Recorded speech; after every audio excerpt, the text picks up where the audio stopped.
श्री पतंजलि महामुनये नमः। प्रमाण विपर्य विकल्प निद्रा स्मृतयः, अशा प्रकारे आता वृत्ती मीमांसेला अजूनही जास्त आकार घेतला जातोय आणि त्याची सुरुवात या सूत्रापाशी होते. पहिल्यांदी त्या पंचविध वृत्तींचा निर्देश या ठिकाणी सूत्रकार करून जातात. आता या 5 वृत्ती म्हणजे प्रमाण, विपर्य, विकल्प, निद्रा आणि स्मृती. आता असं आपण पाहिलं की चित्तवृत्ती ह्या अक्षरशः अगणित असतात आणि पुन्हा चित्तवृत्तींचा व्यापार हा अनाकलनीय असतो. तसंच वृत्ती अत्यंत तिरश्चीन म्हणजे वेड्या वाकड्या, अनियत, अनिश्चित, तरल, चंचल, आग्रहीन, लहरी, उसळी मारून येणाऱ्या अशा प्रकारच्या अनप्रेडिक्टेबल असतात. कुठली वृत्ती केव्हा येईल, कशी येईल त्याचं भाकीत सहसा अशक्य असतं. म्हणजेच वृत्ती या बहुशः सूचक चिन्हानं विरहित असतात. कुठलंही सूचक चिन्ह न देता या एकदम उपटतात. तसंच त्या मंडूकमतीच्या म्हणजे स्पॅस्पोडिक ज्याला म्हणतात, तर त्या स्पॅस्मोडिक असतात म्हणजे मंडूकमती त्याला म्हणतात. मंडूकमती असा त्याला शब्द आहे. तर त्या स्पॅस्मोडिक म्हणजे वेड्या वाकड्या, कुठली त्याला कुठला क्रम नाही, अक्रम अशा असतात. अर्थात आक्रम आणि तशाच प्रकारे ते चक्रमही असतात. त्यांना कुठलाही विशिष्ट क्रम नसतो, क्रमाने रहित असतात. एका वृत्तीनंतर येणाऱ्या दुसऱ्या वृत्तीची दिशा कोणती असेल याविषयी काही खूणगाठी मारता येत नाहीत. म्हणजेच त्या तरेवाईक, विजोड, विलक्षण, विक्षिप्त अशा असतात. पण वृत्ती या वर म्हटल्याप्रमाणेच असतात असं म्हटल्यावर त्या अनियत अशा धर्मानं युक्त असतात असं त्यांचं लक्षण करता येतं. पण असं लक्षण अनंत मनाच्या क्रियेला अपुरेपणानं व्याख्यात करतं असं म्हणावं लागतं. कारण बऱ्याच वेळा वृत्ती अशा असतात की त्यांचं भाकीत करणं, खूणगाठी मारणं वगैरे अशक्यप्राय असतं. ते अचानक शक्यप्रायही असतं. म्हणजे काही वेळेला शक्यताही अशी निर्माण होते की आपण खूणगाठी मांडू शकतो की आता अशी प्रतिक्रिया येईल, आता असं वर्तन, आता अशी वृत्ती येईल. म्हणजे नाही जसं तसं आहे सुद्धा. म्हणजे खूणगाठी मारणं हे जसं अवघड आहे किंवा अशक्य आहे तसं शक्य सुद्धा आहे. त्यांना अचानक नियतक्रम असलेला सुद्धा दिसतो. म्हणजे प्रत्येक वेळेला या वृत्ती म्हणजे एखाद्या पिसाट माणसासारख्या असतात किंवा वेड्यासारख्या असतात किंवा मर्कडसे सुरापानम अशा प्रकारच्या असतात असंच काही समजण्याचं कारण नाही. तर काही वेळा त्याच्यामध्ये क्रम असतो, नियतक्रम असतो, त्यामध्ये सरळपणा असतो, सचोटी असते, ज्याला लॉजिकल सिक्वेन्स म्हणता येईल तसा त्याच्यामध्ये एक प्रकारे क्रम असतो. आणि दोन संलग्न वृत्तीतील विजोडपणा जाऊन क्रमानं नियत अशा वृत्ती एकापुढे एक उठतात. आता वृत्तीमधील तरलता, चांचल्य जाऊन त्यात नियमन सुद्धा येऊ शकतं, क्रमानुसारण येऊ शकतं, निश्चयात्मकता येऊ शकते, स्थैर्य येऊ शकतं, एकाग्रता सुद्धा आलेली दिसते. एकूण वृत्ती या बेबंदच असतील किंवा नियमानं युक्तच असतील असं काही सांगता येत नाही. त्या बेबंद असतात, बेबंद नसतात, नियमानं युक्त असतात, नियमानं युक्त नसतात, असं काहीतरी विचित्र असं वर्णन या वृत्तींचं करावं लागतं. असा हा एकूण विलक्षण प्रकार या वृत्तींच्या बाबत आहे. अशा विलक्षण वृत्तींचं शास्त्रीय विश्लेषण मांडणं किंवा परीक्षण अन्वेषण करणं किंवा वृत्ती मीमांसा मांडणं यासारखा शास्त्रीय अन्वेषणाचा प्रकार किती कठीण आहे, किती गुंतागुंतीचा आहे आणि किती दुर्गम आहे. ही मीमांसा किती दुर्गम आहे हे आपल्याला सहज पटू शकतं.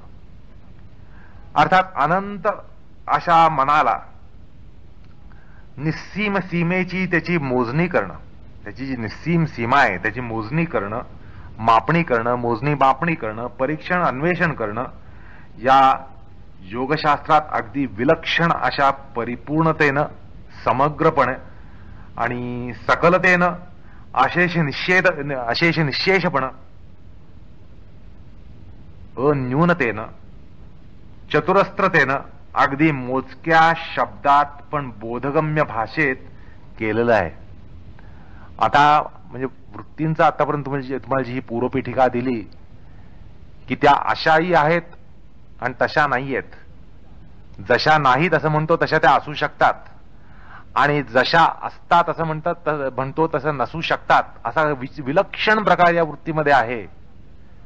नियमित असतात, अनियमित असतात, असा जो विलक्षण प्रकार आहे. असं असताना सुद्धा या शास्त्रामध्ये या निस्सीम सीमेच्या मनाच्या वृत्तींचं मोजमाप केलेलं आहे, परीक्षण केलेलं आहे, अन्वेषण केलेलं आहे, आणि ते सुद्धा परिपूर्णतेनं केलेलं आहे. त्यात कुठल्याही प्रकारची न्यूनता नाही, त्रुटी नाहीये. समग्रपणे केलेलं आहे, सकलतेनं केलेलं आहे, अशेष निश्शेषतेनं केलेलं आहे. त्यात काही शिल्लक राहिलेलं नाही. अशेष निश्शेष असं हे वर्गीकरण आहे, मीमांसा आहे. अन्यूनता आहे, त्यात कुठल्याही प्रकारची न्यूनता नाहीये. आणि चतुरस्त्रतेनं केलेलं आहे, अगदी मोजक्या शब्दात केलेलं आहे, बोधगम्य भाषेत केलेलं आहे. इतका व्यापक विचार केवळ 2-5 सूत्रातून समावेशिकत्वानं, म्हणजे कॉम्प्रिहेन्सिव्हली असा हा केला गेलेला आहे. यासारखा शब्द चमत्कार साहित्याच्या कुठल्याही शाखेत, जगाच्या पाठीवर साहित्याच्या कुठल्याही शाखेत शोधून सापडणार नाही, कदाचित असा होणारही नाही. म्हणजे पतंजली महामुनींनी हे जे त्यांचं हस्तसामर्थ्य आणि शब्द सामर्थ्य दाखवलंय, अशा निस्सीम सीमेच्या मनाला केवळ 2-5 सूत्रामध्ये ती सबंध त्याची मीमांसा मांडलेली आहे. यासारखा चमत्कार दुसरा कुठलाही नाहीये. असो, आता सूत्रकार म्हणतात की या अनंत वृत्ती एका निर्दोष वर्गीकरणात मांडल्या तर त्या केवळ 5च वर्गाच्या ठरतात. त्यामुळे 6वी वृत्ती असेल अशी शक्यता पूर्णपणे व्यावृत्त होते. वृत्तीचे 5 म्हणजे 5च प्रकार असतात,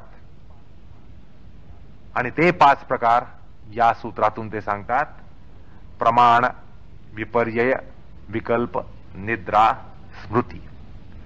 आणि याचा निर्देश करताना सूत्र असं आहे: प्रमाण, विपर्यय, विकल्प, निद्रा, स्मृतयः, असं सूत्र आहे. यामध्ये प्रमाण वृत्ती म्हणजे काय? ही वृत्ती निर्दोष, प्रामाणिक आणि प्रमाणित ज्ञानाला अंतःकरणात उठवते. त्याला प्रमाण वृत्ती असं म्हणतात. प्रामाणिक ज्ञान, निर्बाध ज्ञान असं जे असतं त्याला प्रमाणवृत्ती असं म्हणतात. विपर्यय वृत्ती ही ज्ञानाच्या उपकरणांमध्ये दोष किंवा न्यूनता संभवल्यामुळं विपर्यस्त ज्ञान दिलं जातं. जसं शुक्ती रजत, म्हणजे शुक्तीवर रजताचा भास होणं, दोरावर सर्पाचा भास होणं, हा जो प्रकार आहे तो विपर्ययाचा प्रकार आहे. यामध्ये ज्ञानाच्या उपकरणामध्ये काहीतरी दोष किंवा न्यूनता ही संभवलेली असते. तिसरा वृत्तीचा प्रकार म्हणजे विकल्प.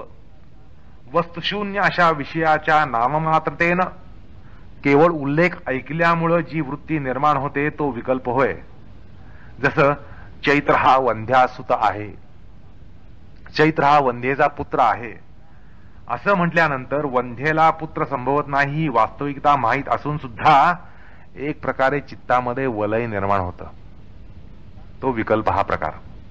त्यानंतर निद्रा.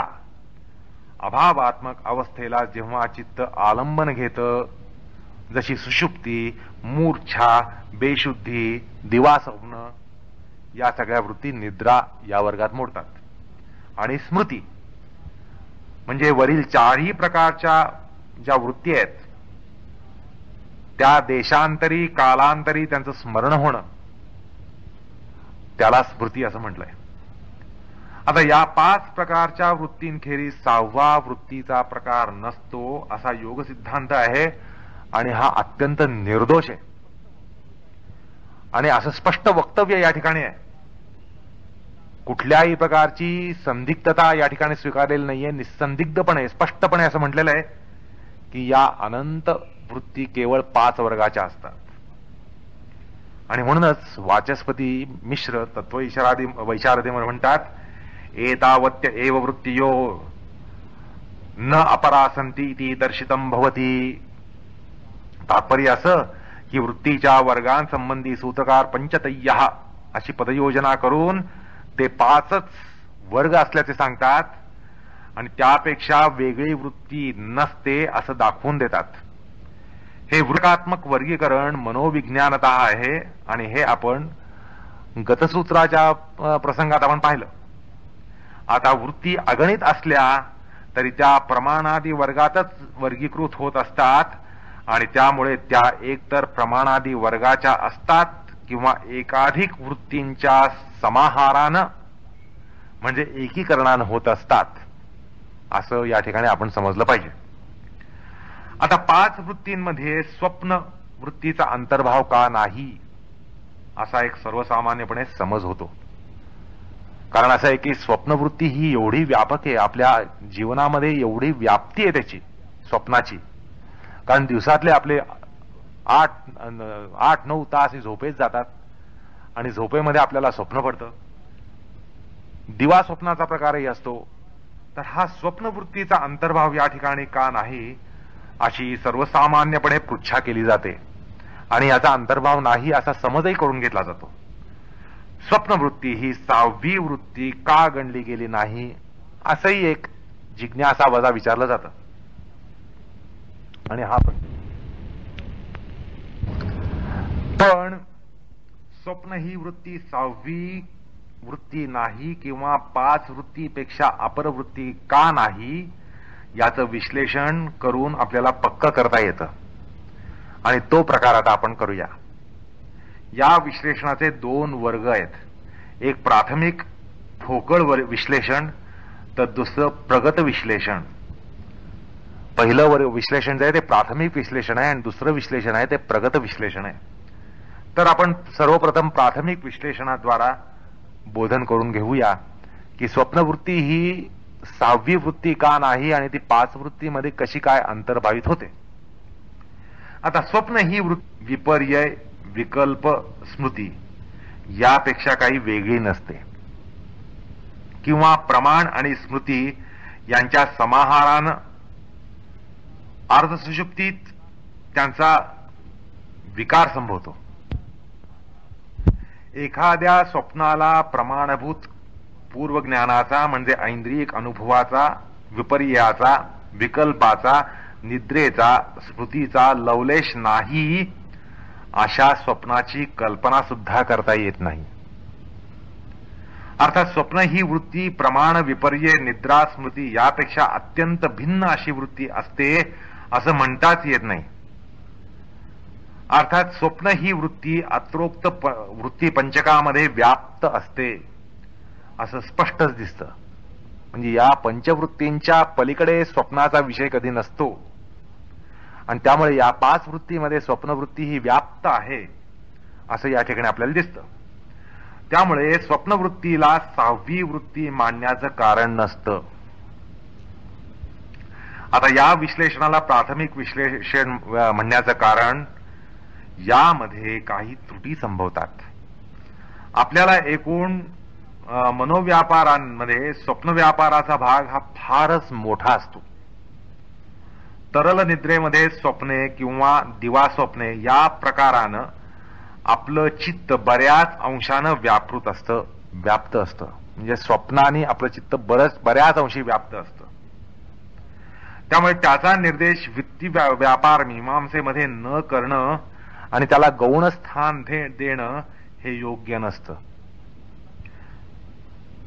आणि आता जे आपण विश्लेषण पाहिलं त्या विश्लेषणात स्वप्नवृत्तीचा त्याला गौण स्थान दिलं गेल्याचं आपल्याला दिसतं.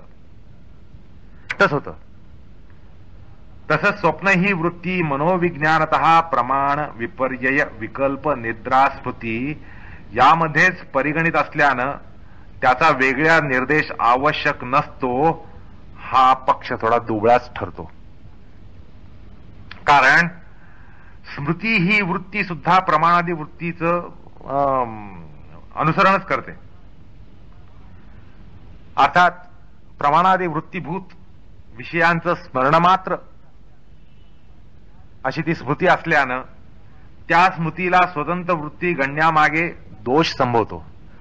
म्हणजे स्मृतीला जर तुम्ही स्वतंत्र वृत्ती जर गणलं असेल तर स्वप्नाला का गणलं नाही असं विचारणं हे या ठिकाणी योग्य ठरतं आणि त्यामुळे तसा दोष संभवतो. आणि प्रमाणादी निरपेक्ष स्मृती नसताना जर शास्त्रामध्ये तिचं परिगणन होत असेल तर प्रमाणादी सापेक्ष स्वाप्नवृत्ती सुद्धा शास्त्रात परिगणित का होऊ नये असा प्रश्न विचारला जातो. की स्मृती ही जर प्रमाणादी निरपेक्ष नसेल, प्रमाणादी सापेक्ष असेल, प्रमाणादी वृत्तींवर अवलंबून असणारी स्मृती असेल तर तिचं जर तुम्ही परिगणन केलं तर स्वाप्नवृत्ती जरी प्रमाणादी सापेक्ष असेल तर तिचं सुद्धा का परिगणन केलं नाही, हा भेदभाव का केला असा सवाल टाकता येतो. त्यामुळं ज्या अर्थी स्मृती या वृत्तीची गणना योगाच्या वृत्ती मीमांसेमध्ये होऊ शकते त्या अर्थी स्वप्न या वृत्तीची गणना सुद्धा वृत्ती मीमांसेत होऊ शकते आणि व्हायला पाहिजे, ती व्हावयास पाहिजे ही रास्त अपेक्षा असते. एकंदरीत चित्तवृत्ती मीमांसक म्हणून प्रसिद्ध पावलेल्या पातंजलांनी स्वप्नवृत्तीसारख्या महत्त्वाच्या किंवा महत्वाच्या वृत्तीला लक्षित न करणं किंवा व्याख्यात न करणं हे त्यांच्या निर्दोषत्व विशेषणाला कलंकित करणारं ठरतं असा आरोप ठेवता येतो. आता हा उपरोक्त दोष जो सांगितला तो दोष येऊ नये म्हणून वृत्ती विश्लेषणामधला प्रगत विश्लेषणाला आपण समजावून घेतलं पाहिजे. ते आवश्यक ठरतं. या विश्लेषणातच आपल्याला या प्रश्नाला उत्तर मिळेल की पातंजलांनी स्वाप्नवृत्तीला आपल्या चित्तवृत्ती मीमांसेमध्ये अलक्षित म्हणजे अव्याख्यात ठेवलेलं नाहीये, त्याचं व्याख्यान केलेलं आहे, त्याचं लक्षण केलेलं आहे. आणि नसेल तर स्वाप्नवृत्ती कशा प्रकारे कोठे लक्षित केली आहे हा प्रश्न या ठिकाणी निर्माण होतो. तर त्याच्या उत्तराच्या मागे आपण लागूया. आपल्या एकूण चित्त व्यापारात तरल निद्रेतील जी स्वप्न आहेत आणि दिवा स्वप्न आहेत त्यांचं स्थान फार मोठं असतं.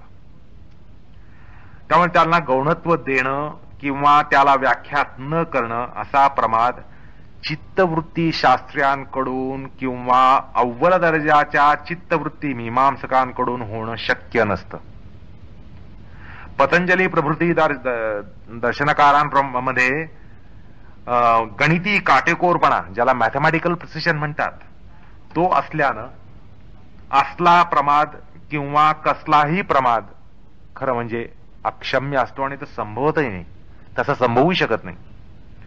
आता स्वप्न ही वृत्ती 5 वृत्तींमध्ये कोणत्याही गौणत्वाला न घेऊन कशी काय व्याख्यात झाली हे आपण पाहूया. या वृत्तीपंचकामध्ये स्वप्नवृत्त कशी परिपूर्णपणे आणि यथायोग्यपणे व्याख्यात झाली आहे हे पाहिल्यावर दर्शनशास्त्राचा अभ्यास करणाऱ्या दर्शनार्थीला शास्त्राचा व्यक्तार्थ आणि सूक्ष्मार्थ हेरण्यासाठी फार दीर्घ आणि सूक्ष्म दृष्टी लागते हे सोदाहरण पटेल. म्हणजे या मीमांसेमध्ये स्वप्नवृत्तीची मीमांसा करताना असं लक्षात येईल की दर्शनार्थीला दर्शनशास्त्राचा अभ्यास करणाऱ्याला दीर्घ आणि सूक्ष्म दृष्टी ही असावी लागते हे या ठिकाणी सोदाहरण पटेल, उदाहरणासहित पटेल. तसंच दर्शनशास्त्राच्या प्रतिपादन शैलीमध्ये पंडिती पद्धतीचं काय महत्व आहे ज्याला स्कॉलॅस्टिक्स म्हणतात त्याचं महत्व किती आहे हेही पटेल. कारण सर्वसामान्यपणे आपण पंडिती पद्धती म्हटल्यानंतर थोडस आपण तिरस्काराच्या दृष्टीने त्याच्याकडे बघतो की ही काहीतरी बौद्धिक कसरत आहे असं आपण म्हणतो, पण तसा अर्थ नाही. हे मी उपक्रमामध्ये सांगितलं आणि समजावून सांगितलं की स्कॉलॅस्टिक्स पंडिती पद्धती याचा अर्थ कुठल्याही प्रकारे बौद्धिक कसरत नसते. तर शास्त्रामध्ये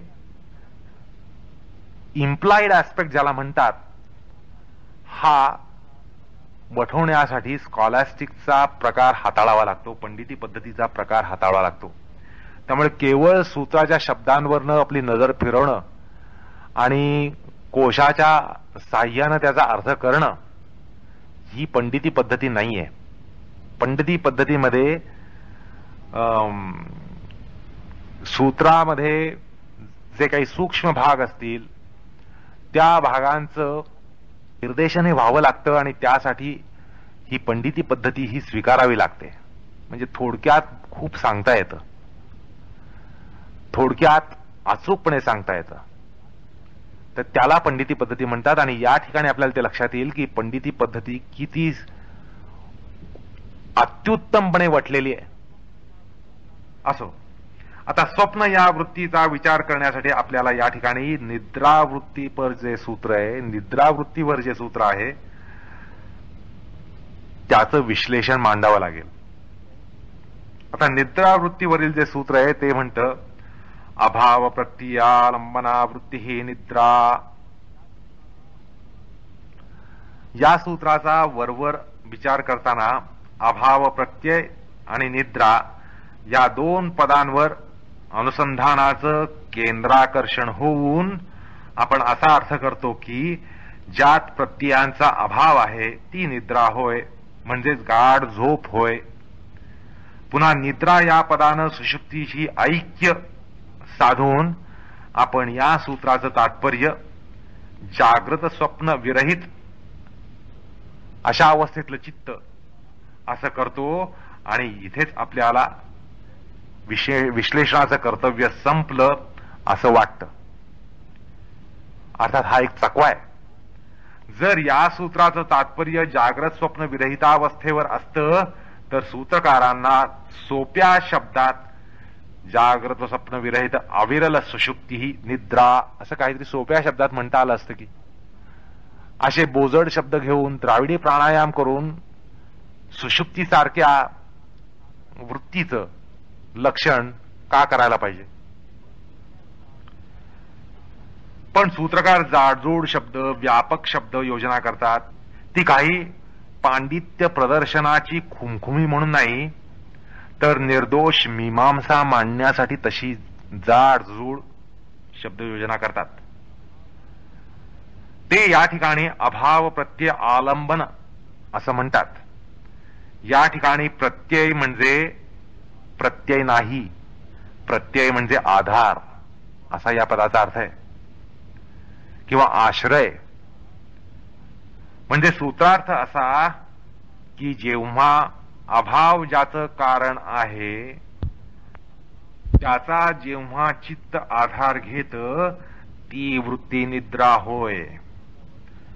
आता सर्वप्रथम असं समजावं की निद्रा ही संकल्पना इथं जास्त व्यापक आहे. या ठिकाणी निद्रा म्हणजे केवळ सुषुप्ती एवढाच अर्थ नाहीये, तर अजून व्यापक अर्थ आहे त्याला. त्यामुळे निद्रा म्हणजे सुषुप्ती असा दुराग्रह पहिल्या प्रथम अभ्यासकांनी इथं झटकून टाकावा. सर्व सुषुप्ती, सगळ्या प्रकारच्या सुषुप्ती निद्राच असल्या तरी योगशास्त्रानं आपली निद्राविषयक संकल्पना स्पष्ट मांडली असल्यानं अभाव प्रत्यालंबना या लक्षणाच्या सर्व चित्तावस्था या सुषुप्ती ठरत नाहीत. त्यामुळे सुषुप्ती बरोबर निद्रा असं समीकरण निश्चित होत असलं तरी निद्रा बरोबर स्मृती असं समीकरण होतं असं काही म्हणता येत नाही. सुषुप्ती ही निद्रा असली तरी निद्रा ही सुषुप्तीच असते असं म्हणण्याचं कारण नाही. कारण सुषुप्तीमध्ये केवळ जागृतावस्था, स्वप्नावस्था यांचं व्यावर्तन असतं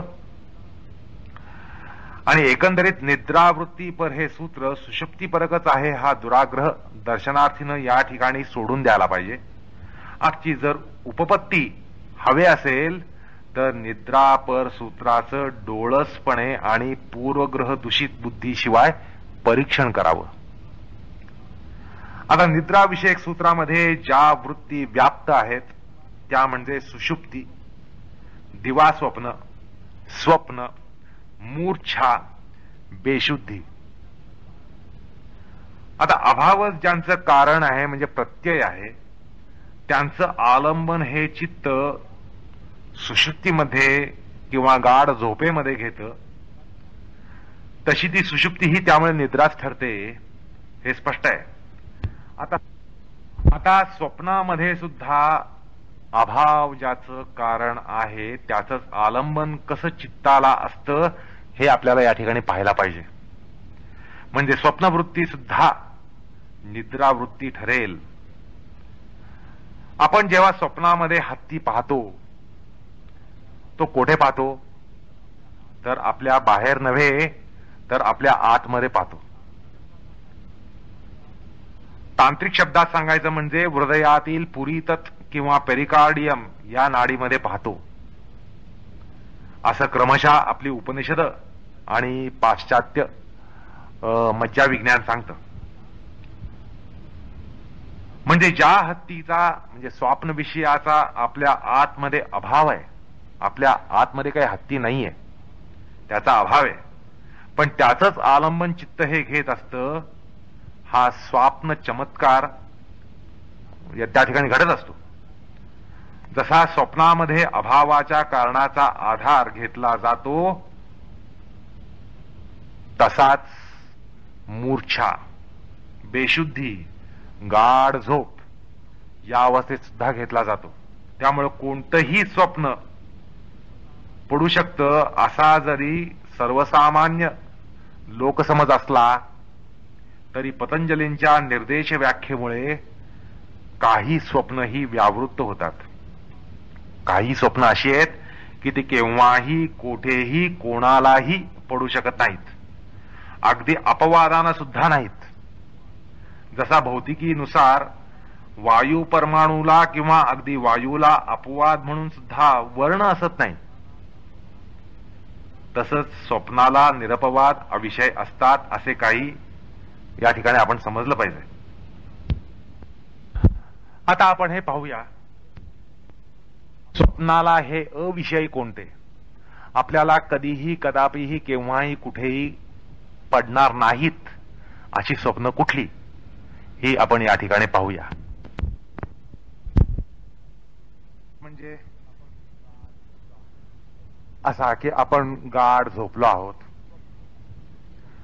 असं स्वप्न आपल्याला कधीही पडू शकत नाही. म्हणजे आपण झोपलेलो असताना झोपेमध्ये असं कधी स्वप्न पडत नाही की स्वप्नामध्ये आपण गाढ झोपलेलो आहोत. अर्थात स्वप्न ही बहुतेक जाग्रतावस्थेचीच असतात, किंबहुना नेहमीच जाग्रतावस्थेचं स्वप्न पडत असतं. आपण स्वप्नामध्ये झोपलेलो आहोत असं काही स्वप्न पडू शकत नाही. म्हणजे आपण स्वप्नहीन निद्रेमध्ये आहोत असं काही स्वप्न पडू शकत नाही. म्हणजे अशा स्वप्नात शक्यता कधीही नसते की आपण झोपलेलो आहोत आणि आपल्याला स्वप्न विरहित असं स्वप्नहीन अशी झोप लागलेली आहे अशा गाढ झोपेचं स्वप्न कधीही पडत नाही. दुसरा प्रकार म्हणजे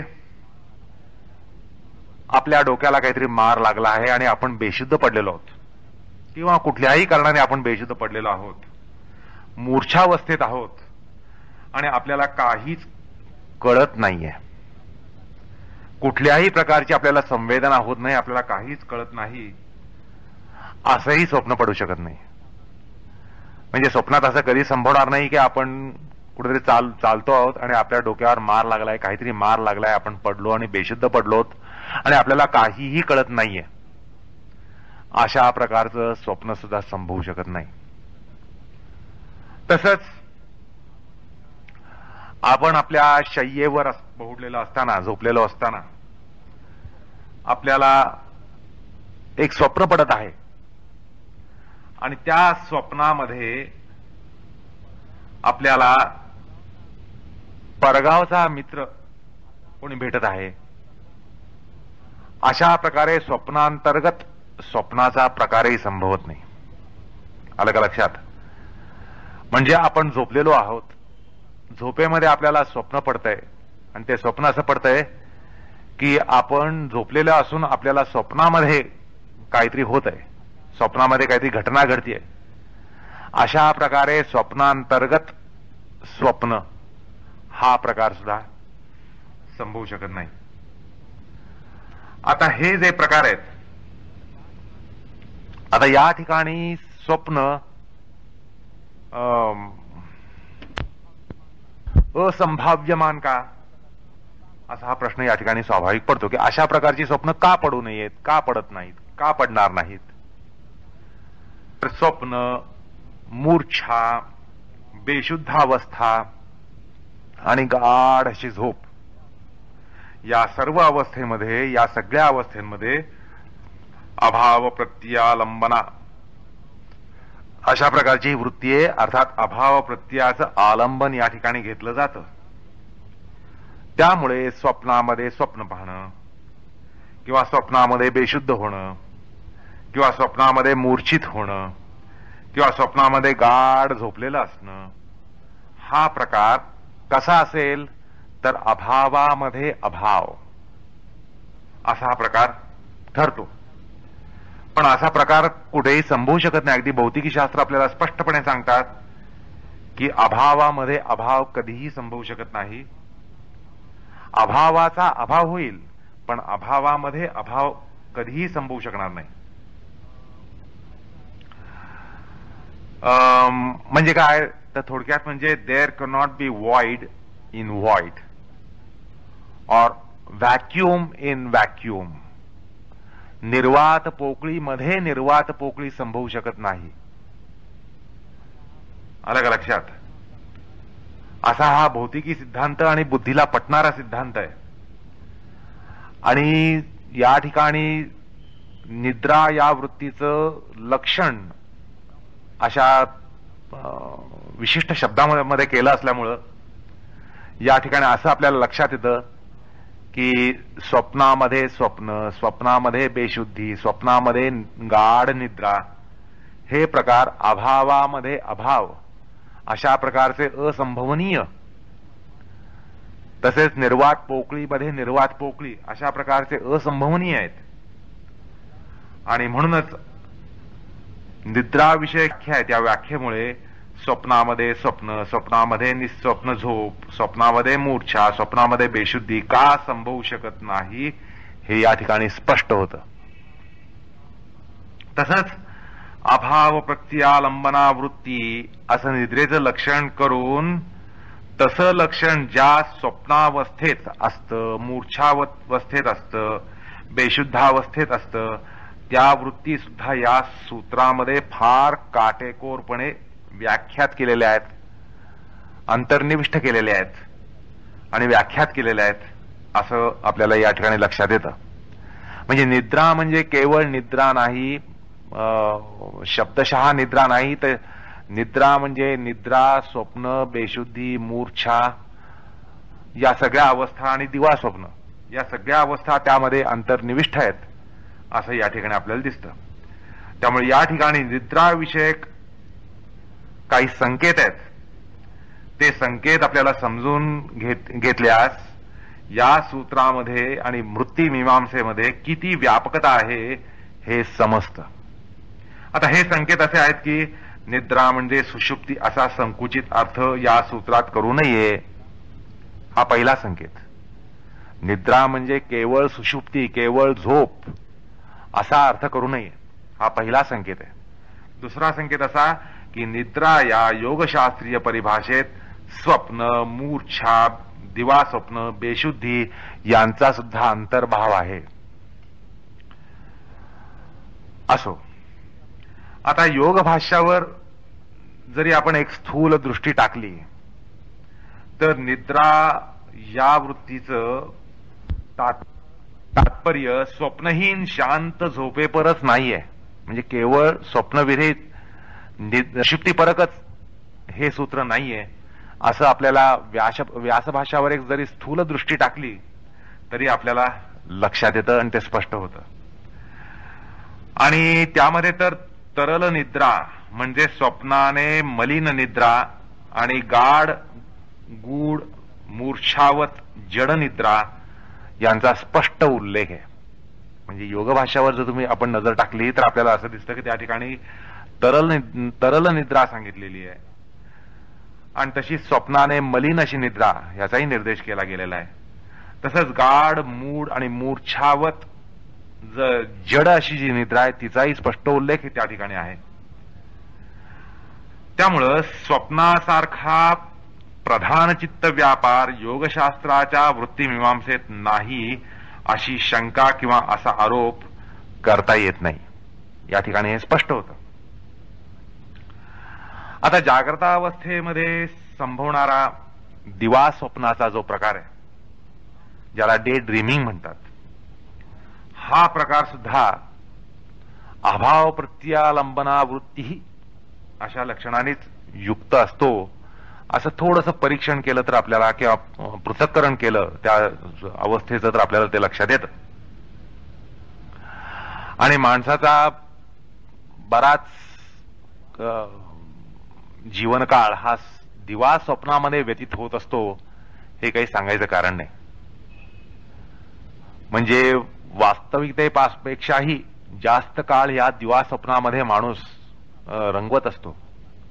कारण रात्रीची स्वप्न आपल्या हातात नसतात, पण दिवसा स्वप्नरंजन करणं हे आपल्या हातात असतं आणि स्वप्नरंजन हा मनुष्याचा स्वभाव धर्म आहे.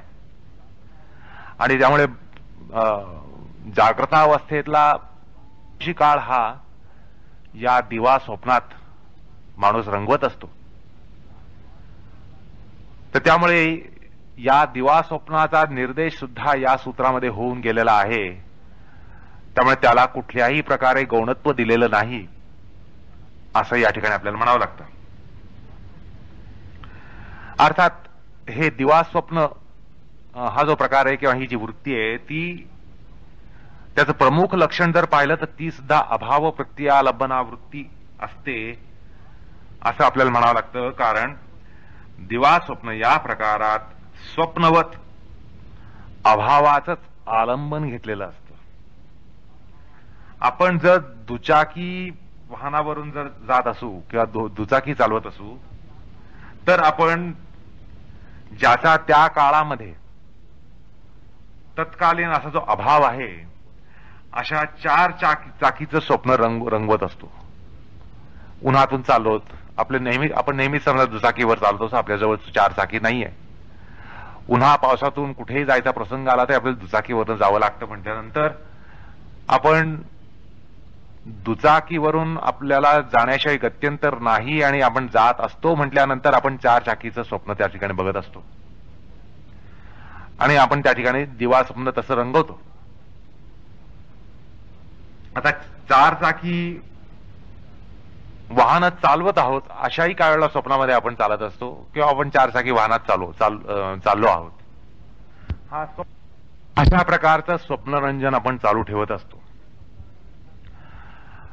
तसंच असं स्वप्नरंजन कधीही संभवू शकत नाही किंवा कधीही संभवनीय नसतं की झोपडीत राहणारा माणूस झोपडीतच राहण्याचं स्वप्न पाहतोय, दुसरा माणूस झोपडीतच राहण्याचं दिवा स्वप्न रंगवतोय, असाही प्रकार कधी संभवू शकत नाही. किंवा बंगल्यामध्ये राहणारा, बंगल्यामध्ये राहून पस्तावलेला किंवा बंगल्यामध्ये भोग घेणारा हा बंगल्यामध्येच राहण्याचं दिवा स्वप्न पाहत नाही. तर बंगल्यामध्ये राहणारा बंगल्यामध्ये राहून पस्तावल्यामुळे झोपडी बरी, आपण झोपडीतच राहत आहोत अशा प्रकारचं दिवा स्वप्न रंगवू शकतो किंवा रंगवतो. आणि झोपडीतला माणूस आपण महालामध्ये आहोत असं दिवा स्वप्न रंगवू शकतो किंवा रंगवतो. असा एकूण प्रकार आपल्याला दिवा स्वप्नाविषयी दिसतो. म्हणजे जी गोष्ट त्या ठिकाणी भोगारूढ नसते त्याचाच जणू आपण भोग घेत आहोत, अशा प्रकारे हे दिवा स्वप्नाचं लक्षण असतं. अर्थात अभावाचं आलंबन घेतलं जातं. बंगल्यात राहणाऱ्या माणसाला, विलासी चैनी माणसाला साधं सरळ असं झोपीतलं जीवन जगता येत नाही, निर्वंच जीवन जगता येत नाही, तेव्हा तो झोपडीमध्ये राहत असल्याचं स्वप्न पाहतो. आणि झोपडीमध्ये त्रस्त झालेल्या माणसाला बंगल्यातली चैन विलास मिळत नसते, त्यावेळेला तो बंगल्यात आपण राहत आहोत, महालात राहत आहोत, अशा प्रकारचं दिवा स्वप्न रंगवत असतो. त्यामुळे दिवा स्वप्नामध्ये ज्याचा भोग चालू असेल त्याचंच दिवा स्वप्न आपण कधीही रंगवत नाही. ज्याचा भोग आपल्याला त्यावेळेला प्राप्त नसेल त्याचंच आपण स्वप्नरंजन करत असतो, असं निश्चितच आपल्याला दिसतं आणि असं निरपवाद होत असतं. अर्थात दिवा स्वप्नामध्ये ज्या गोष्टीचा अभाव आहे त्याचंच आलंबन घेतलं जातं, असं स्पष्ट होतं. त्यामुळे निद्रावृत्ती या सूत्रामध्ये दिवा स्वप्नाचा सुद्धा अंतर्भाव आहे, असं थोडंसं प्रगत विश्लेषणामध्ये आपल्याला लक्षात येतं. पहा की या दर्शनशास्त्रीय पंडिती पद्धतीमध्ये, ज्याला स्कॉलॅस्टिक्स म्हणतात, या पंडिती पद्धतीद्वारा, त्याच्या प्रतिपादन शैलीद्वारा थोडक्या शब्दात केवढी प्रचंड मीमांसा साठवता येते, असा हा या पंडिती पद्धतीचा फायदा असतो की थोडक्या शब्दामध्ये तुम्हाला कितीतरी गोष्टी त्यात साठवता येतात. आणि तसंच या दर्शनशास्त्राचा ढोबळ दृष्टीनं अभ्यास करण्यामध्ये संभाव्यमान भ्रांती दर्शन किती संभवू शकतं हेही आपल्याला लक्षात येईल. की आपण जर आपल्या स्थूल दृष्टीने दर्शनशास्त्र वाचलं, कादंबरी वाचल्याप्रमाणे आपलं दर्शनशास्त्रही वाचलं, तर त्यामुळे भ्रांती दर्शनामध्ये किंवा भ्रांतीमध्ये किती प्रचंड प्रमाणात वाढ सुद्धा होऊ शकते हे या ठिकाणी आपल्याला लक्षात येतं. अर्थात दर्शनशास्त्राचा अभ्यास किती सूक्ष्म बुद्धीने करायला पाहिजे, त्यातली पंडिती पद्धती जी आहे ती हेरून त्याद्वारा आपण त्या शास्त्राचे, ज्याला कन्क्लुजन्स म्हणतात, निर्णयन करणं, ती निर्णयनं आपण त्या सूक्ष्म बुद्धीने करू शकतो. आपल्याला जर ही स्कॉलॅस्टिक्स किंवा पंडिती पद्धती जी आहे ती जर आपल्याला स्पष्ट दिसली नाही, उमगली नाही, तर आपले निर्णय चुकतील.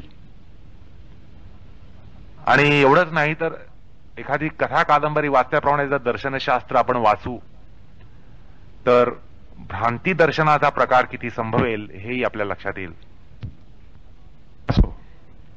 एकूण पातंजलांचं वृत्ती पंचकात्मक वर्गीकरण केवळ निर्दोषच नाहीये, तर अत्यंत काटेकोर अतिव्याप्ती दोष, अव्याप्ती दोष, असंभव अशा प्रकारच्या कोणत्याच दोषानं ते रहित आहे.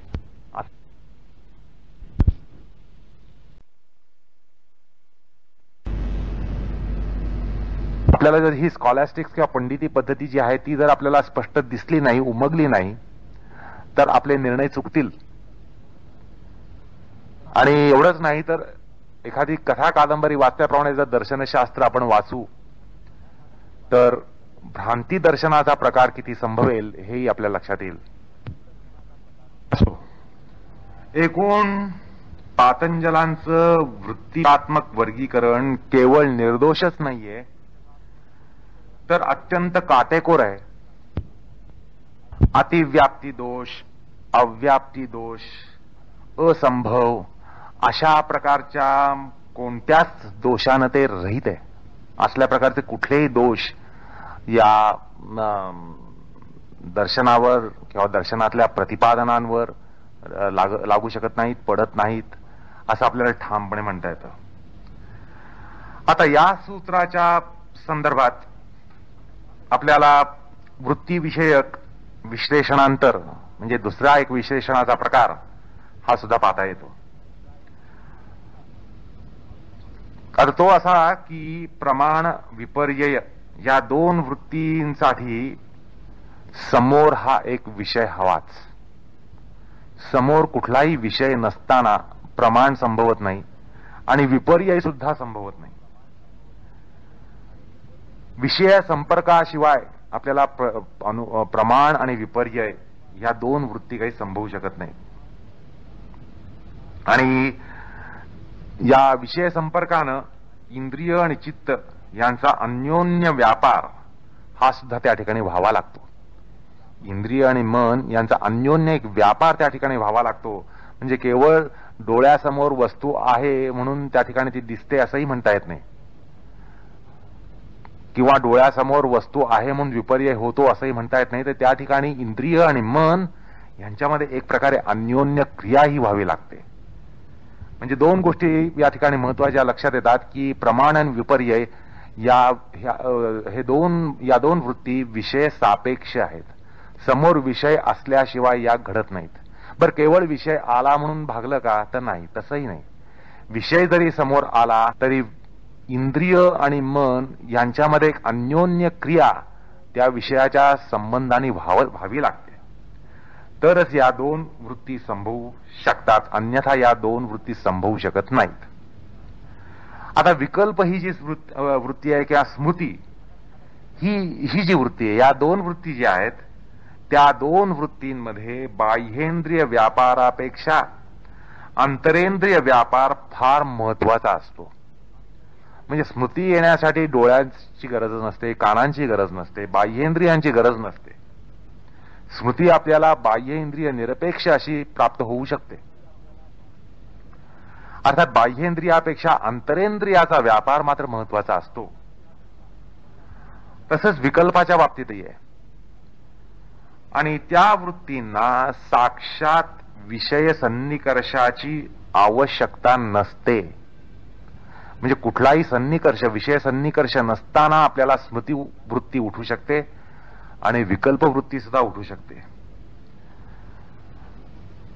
त्यामुळं प्रमाण आणि विपर्यय या दोन वृत्ती प्राधान्यानं बाह्येंद्रिय वृत्ती ठरतात. म्हणजे बाह्येंद्रियांचं महत्व त्या ठिकाणी फार आहे, अनन्य आहे. तर विकल्प आणि स्मृती या दोन वृत्ती प्राधान्यानं आंतरेंद्रिय वृत्ती ठरतात. आंतरेंद्रियांचा व्यापार फार महत्वाचा आहे. आता निद्रा ही वृत्ती सुषुप्ती आणि स्वप्न या अंशामध्ये बाह्येंद्रिय निरपेक्ष असते. म्हणजे निद्रा ही जी वृत्ती आहे ती वृत्ती सुषुप्ती आणि स्वप्न हे जे त्याचे पोटभेद आहेत, पोट प्रकार आहेत, त्यांच्या संदर्भात पाहिलं तर बाह्येंद्रिय निरपेक्ष असतात. सुषुप्ती वृत्तीला बाह्येंद्रियाचं काही त्या ठिकाणी कारण नसतं, व्यापाराचं कारण नसतं. तसंच स्वप्नासाठी आपल्याला या चक्षूंची गरज नसते, कानांची गरज नसते. अर्थात बाह्येंद्रियांचं म्हणजे त्या कुठल्याही प्रकारचं कारण किंवा बाह्येंद्रियांचा उपयोग हा स्वप्नामध्ये नसतो. तद निरपेक्ष आपल्याला स्वप्नही पडू शकतात. अन्यथा त्याच्यामध्ये अवबोधावस्था किंवा निम्न बोधावस्था यांचा प्रस्तार झालेला असतो, विस्तार झालेला असतो. जर बाह्येंद्रिय सापेक्ष अशी जर सुषुप्ती असेल किंवा स्वप्न असेल तर त्या ठिकाणी अवबोधावस्था किंवा निम्न बोधावस्था यांचा विस्तार हा झालेला असतो असं आपल्याला मान्य करावं लागतं. असो, आता हे सूत्र म्हणजे पातंजलांच्या वृत्तीमीमांसेचा केवळ उपक्रम आहे. आणि त्यामुळे या सूत्रामध्ये वृत्तीपंचकाचा केवळ नामनिर्देशच झालेला आहे. आणि त्या प्रत्येक वृत्तीसाठी स्वतंत्र सूत्र याच्या पुढे दिलेलं आहे. म्हणजे प्रत्येक वृत्ती ही एका सूत्रानिशी त्याची मीमांसा मांडलेली गेली आहे, विश्लेषण मांडलेलं गेलेलं आहे. आणि त्यामुळे या सूत्रावर भाष्यकारांनी कुठल्याही प्रकारचं भाष्य केलेलं नाहीये. या ठिकाणी केवळ वृत्तींचा निर्देश असल्यामुळे योगभाष्यकारांनी या ठिकाणी कुठल्याही प्रकारे भाष्य केलेलं नाहीये. कारण प्रत्येक सूत्रासाठी स्वतंत्र सूत्र हे नंतर आलं असल्यामुळे त्यांनी तो व्यापार अनाठाही ठरवला. असो, आता या वृत्ती पंचकामध्ये प्रमाण या वृत्तीला अग्रक्रम असल्यानं त्याचं लक्षण हे सर्वप्रथम केलं जातं. आणि यानंतरचं येणारं जे पहिलं सूत्र आहे ते सूत्र प्रमाण विषयक त्यामुळे असतं. आणि या आगामी सूत्रानिशी योगदर्शनातील एका महत्वाच्या प्रकरणाला आरंभ होत आहे हे सुद्धा या ठिकाणी अभ्यासकाने समजून घेतलं पाहिजे. हे प्रकरण म्हणजे चित्तवृत्ती मीमांसा. योग म्हणजे आत्मसाक्षात्कार किंवा ईश्वर साक्षात्कार, अर्थात चित्तवृत्तींचा निरोध म्हटल्यावर चित्तवृत्ती या प्रकाराकडे थोडं सोवळ्या भावानं, थोडंसं तिरस्कारानं, तिरक्या डोळ्यानं पाहिलं जाण्याची शक्यता असते आणि थोडा सपत्न भाव येण्याची शक्यता असते. कारण शेवटी योग म्हटल्यानंतर चित्तवृत्ती निरोध आहे आणि या ठिकाणी चित्तवृत्तींचं, त्यांची मीमांसा चित्तवृत्तींचाच विचार आहे.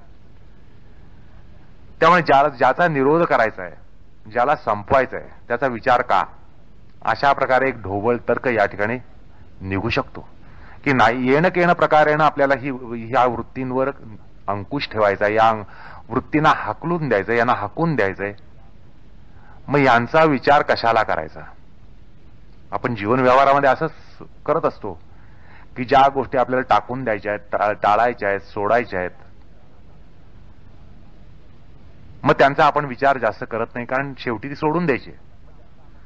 अशा प्रकारे इकडं सुद्धा या दर्शनशास्त्राच्या अभ्यासामध्ये सुद्धा प्रकार संभवण्याची शक्यता असते आणि थोडंसं तिरस्कारानं या वृत्ती मीमांसेकडे पाहण्याची शक्यता, थोड्याशा सावत्र नजरेनं या वृत्ती मीमांसेकडे पाहिलं जाण्याची शक्यता असते. या ठिकाणी दर्शनाभ्यासीनं एक महत्वाची गोष्ट लक्षात घ्यायला पाहिजे की कुठलीही मीमांसा अशा दूषित नजरेनं किंवा तिरप्या नजरेनं होत नसते. अर्थात चित्तवृत्ती ह्या हेय पक्षामध्ये आहेत. योगशास्त्रामध्ये चित्तवृत्ती या हेय पक्षात आहेत, त्याज्य गोष्टी आहेत. म्हणून त्या ठिकाणी आपण दूषित नजरेनं त्यांची मीमांसा कदापिही करू शकत नाही, करायची नसते. कोणतीही मीमांसा ही समदृष्टीनं, निरोगी निरामय दृष्टीनं करायची असते. असं या ठिकाणी आपण पहिल्यांदा पार्श्वभूमी तयार करून घेतली पाहिजे. त्यामुळे या ठिकाणी चित्तवृत्ती मीमांसा करताना चित्तवृत्ती या एकूण प्रकाराबाबत तिरस्कृत भाव अजिबात ठेवू नये. कारण चित्तवृत्ती जशी मनाची शांतता च्युत करते, मनाची शांतता घालवते, तसंच त्या वृत्ती ज्ञानाला सुद्धा कारक असतात, विवेकाला सुद्धा कारक असतात, असं या ठिकाणी पहिल्या प्रथम समजून घेतलं पाहिजे. कोणतंही ज्ञान हे चित्तवृत्ती शिवाय संभवू शकत नाही, अशी एक पक्की खूणगाठ आपण ठरवली पाहिजे, अशी खूणगाठ आपण बांधून घेतली पाहिजे. किंबहुना संप्रज्ञात समाधीगत होणारा कोणताही तत्वसाक्षात्कार हा एक प्रगल्भ अशा चित्तवृत्तीचाच आविष्कार असतो, हेही आपण या ठिकाणी पक्क समजलं पाहिजे. इतकंच नव्हे तर योग सूत्रकार भाषेत सांगायचं म्हणजे कोणतीही चित्तवृत्ती ही क्लिष्ट म्हणजे क्लेशकारक, तशीच अक्लिष्ट म्हणजे विवेककारक असते, योगकारक असते, असंही पक्क समजावं. त्यामुळे कोणत्याही चित्तवृत्तीचा विचार करताना किंवा विश्लेषण मांडताना ती क्लिष्ट वा अक्लिष्ट असू शकते अशी संभावना लक्षात घेऊन निरामय बुद्धीनंच चित्तवृत्ती परीक्षण करावं. आता चित्तवृत्तीनं जसं चित्त चंचल होऊ शकतं, तसंच ज्ञानदीप्ती सुद्धा जाज्वल्यमान होऊ शकते. हे जाणून चित्तवृत्ती मीमांसेला अभ्यासकाने हाताळावं, असं या ठिकाणी निक्षून सांगावं असं वाटतं. नाहीतर काविळी नजरेप्रमाणे, म्हणजे कावीळ झालेली नजर जशी असते की सगळंच त्याला पिवळं दिसतं, तशा काविळी नजरेप्रमाणे पांढरं सुद्धा जसं पिवळं दिसतं तसा या ठिकाणी प्रकार संभवेल. तुम्ही जर सपत्न भावानं या वृत्ती मीमांसेकडे बघाल तर भ्रांती दर्शनच जास्त संभवेल. तर अशी एवढी पूर्वपीठिका सांगून आता आपल्याला प्रमाण या विषयी असलेल्या सूत्राचा विचार, त्याचा आरंभ करायचा आहे. पण तत्पूर्वी थोडीशी पूर्वपीठिका ही थोडी मांडावीशी वाटते.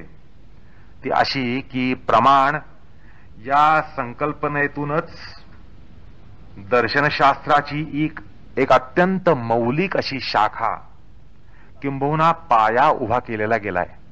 हे लक्षात घ्या की प्रमाण ही जी एक चित्तवृत्ती आहे, प्रमाणाद्वारा कुठल्याही दर्शनशास्त्राची आणि योग दर्शनाची सुद्धा एक पायाभरणी होत असते. हे या ठिकाणी आपण लक्षात घेतलं पाहिजे. आणि या संकल्पनेभोवतीच म्हणजे प्रमाण या संकल्पनेभोवतीच दर्शनशास्त्राची एक प्रमाण मीमांसा मांडली जाते. अर्थात त्याला ज्ञानमीमांसा असं सुद्धा म्हणतात. अर्थात दर्शनशास्त्राची एपिस्टेमॉलॉजी ही या प्रमाणाद्वारा मांडली जाते, उभी केली जाते.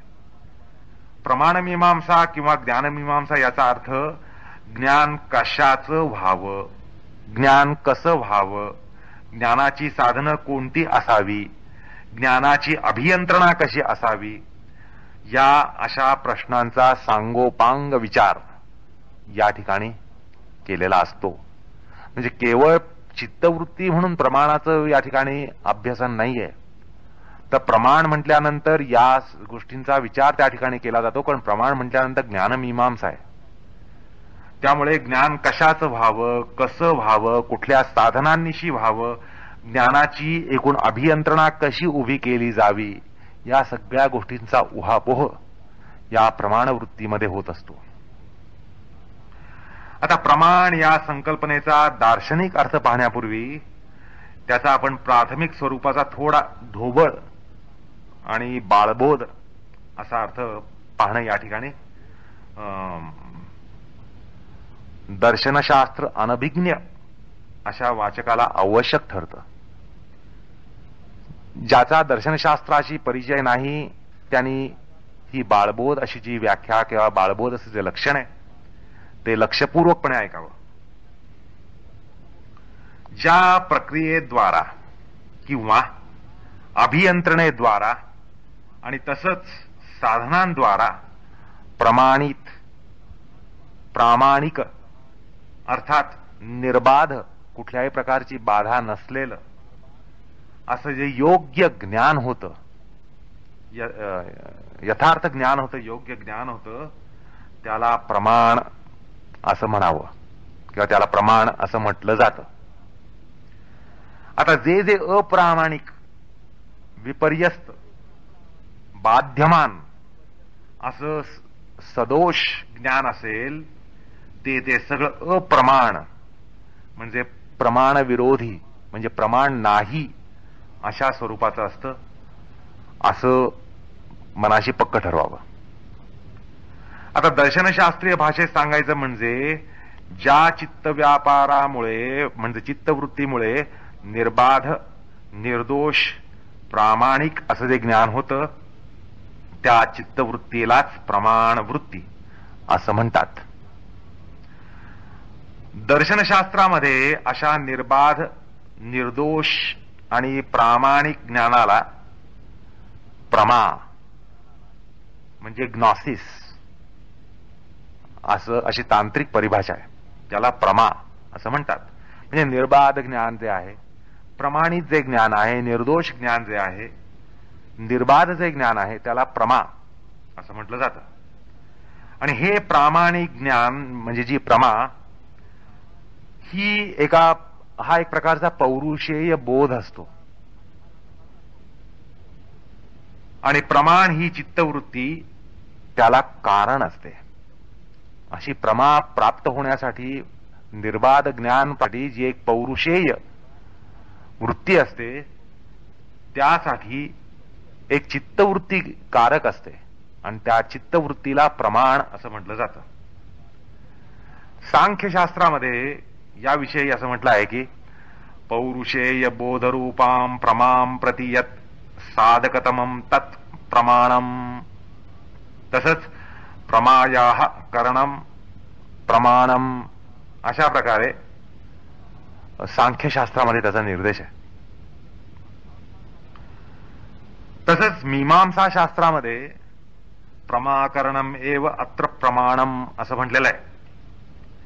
आता या सगळ्या वचनांचं तात्पर्य असंच आहे की अबाधित निर्दोष प्रामाणिक ज्ञानाचं म्हणजे प्रमेचं करण जे असतं ती प्रमाण वृत्ती असते. एकंदरीत प्रमाण या चित्तवृत्तीनं निर्बाध निर्दोष प्रमाणभूत असं जे ज्ञान होत असतं त्याचा निर्देश प्रमाणवृत्तीमध्ये केला जातो. असा दर्शनशास्त्राचा एक प्रतिपादन आणि त्याचा तसा रोख आहे.